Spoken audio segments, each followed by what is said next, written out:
Calumet Harbor to Michigan City. Open water from Willamette Harbor to Michigan City out to Mid-Lake until 8:30 p.m.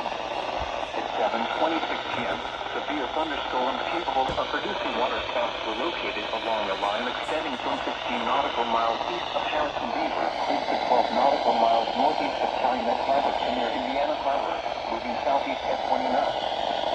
Hazard, water spouts and wind gusts to 40 knots. Source, radar. Impact, water spouts can easily overturn boats and create locally hazardous seas. Small craft could be damaged from briefly higher winds and suddenly higher waves. Locations in Texas include Indiana Harbor, Michigan City, Burns Harbor, and Marina Shores Epping Harbor. Thunderstorms can produce sudden water spouts. Water spouts can easily overturn boats and create locally hazardous seas. Seek safe harbor immediately.